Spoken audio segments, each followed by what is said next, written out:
Assalamualaikum warahmatullahi wabarakatuh. Nama saya Aji Zikri Firdausi, nomor NIM 72111419074.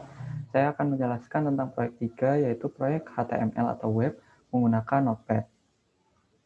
Nah, di sini ada tampilan dari Notepad, di sini University Visa, di mana ada location, library, recreation center, dan lain-lain. Yang kedua ada bagian-bagian dari dokumen HTML. Yang pertama ada bagian kepala.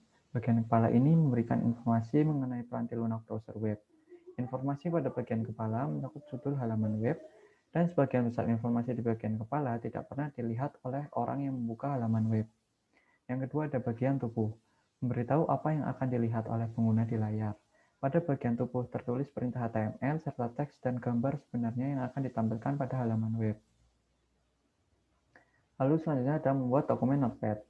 Mulailah dengan membuka Notepad dan membuat dokumen baru.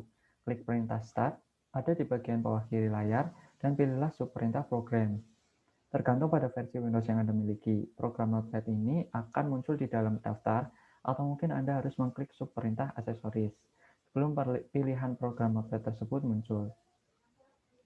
Ya, di sini ada tampilan dari HTML, line 1 sampai line 61. Ketika baris pertama hingga kelima dalam dokumen Notepad, ingat jangan mengetikkan nomor baris. Nomor itu hanyalah untuk referensi saja.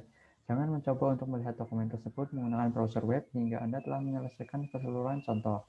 Baris pertama hingga kelima menentukan judul halaman web, yaitu University Visa, dan mulai bagian tubuh kode HTML. Baris ke-6 adalah penyebut tempat, yaitu tempat di halaman web di mana kursor akan ditempatkan.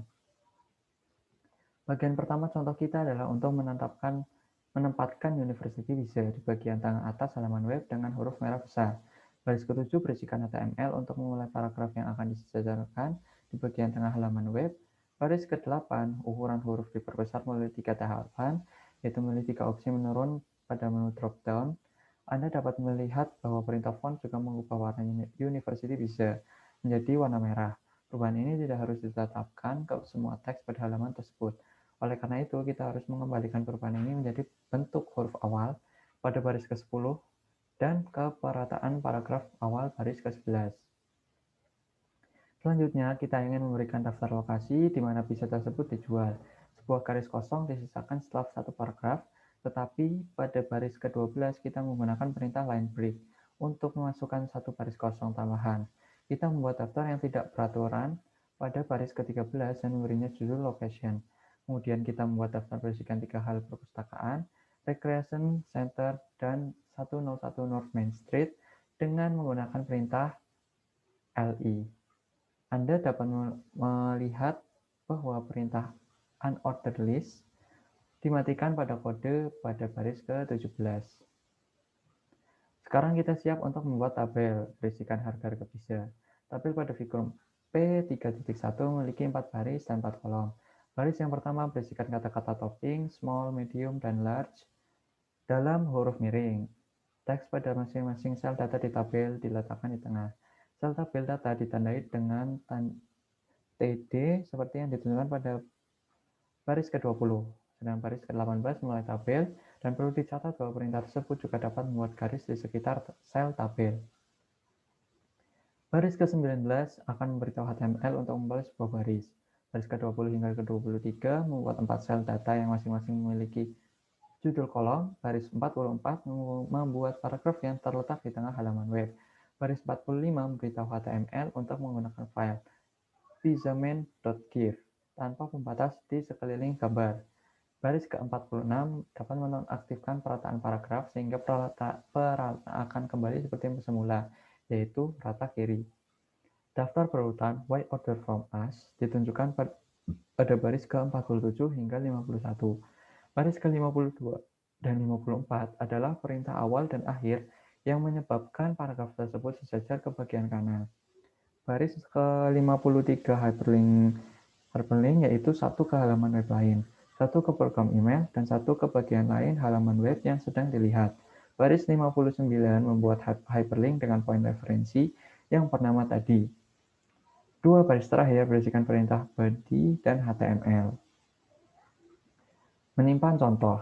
Anda harus menyimpan dokumen ini sebagai file HTML. Default dokumen dari ini di Notepad adalah dokumen teks dan eksistensi file .txt akan ditambahkan secara otomatis pada nama file jika file tersebut disimpan dalam bentuk teks. Browser web tidak akan menerjemahkan dokumen teks bilalah file dan diikuti dengan save as.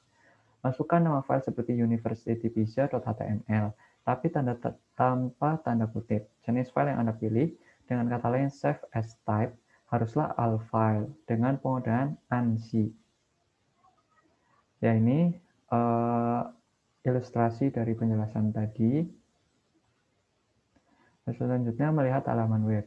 Bukalah browser web dan pilihlah perintah file, diikuti subperintah open. Ketikkan nama file atau browse untuk menemukannya dan klik tombol OK. Halaman web Anda akan muncul pada browser. Nah, ini tampilannya. Lalu ada kelebihan dan kelemahan penggunaan Notepad. Kelemahan membuat halaman web dengan editor teks seperti Notepad adalah keharusan untuk mempelajari perintah-perintah HTML dan proses pembuatan kode. Meskipun sederhana, pengkodaan di Notepad memakan banyak waktu. Tetapi ada dua keuntungan membuat kode HTML di Notepad, yaitu kode yang dibuat efisien dan manajer dapat lebih memahami bagaimana halaman web bekerja. Nah, selanjutnya saya akan menjelaskan tentang proyek 4, yaitu tentang formulir survei web atau HTML siswa. Nah, ini contoh tampilannya. Di situ ada name, ada email, ada rating speaker, ada additional comment, dan lain-lain. Nah, di sini tampilan dari Notepad dan kode-kode HTML dari line 1 sampai line 49. Bagian-bagian formulir contoh. Baris ke-6 dan 47 digunakan untuk membuat formulir. Baris 4 dan 14 adalah perintah menangkap input untuk file name dan email. Baris ke-23 dan hingga 26 menampilkan pilihan untuk tampilan kelas. Baris ke-29 dan 30 membuat kotak cek. Baris ke-33 hingga 38 memberikan daftar perintah yang menghasilkan menu dropdown. Baris 42 terletak di antara perintah awal dan akhir area teks. Baris 45 perintah submit, dan baris ke-6 adalah perintah reset. Menyimpan contoh. Anda harus menyimpan dokumen ini sebagai file HTML. Jenis setelan dokumen awal di Notepad adalah dokumen teks, dan eksistensi filenya adalah .txt secara otomatis akan ditambahkan ke nama file. Jika file tersebut disimpan dalam bentuk teks, browser web tidak akan dapat menerjemahkan jenis dokumen teks. Masukkan nama file seperti speaker.html untuk proyek Anda, tetapi tanpa tanda kutip. Jenis file yang Anda pilih yaitu save as type haruslah all file dan penggodaan harus diset ke ANSI. Jika Anda tidak memilih all file sebagai jenis file, maka halaman web bisa jadi tidak akan bekerja, dan lebih parahnya lagi, eksistensi.txt akan ditambahkan pada akhir nama file Anda. Melihat halaman contoh, seperti tadi, buka browser web dan pilihlah perintah file diikuti subperintah open. Ketika nama file atau browse untuk menemukannya dan klik tombol OK. Halaman web Anda akan muncul pada browser.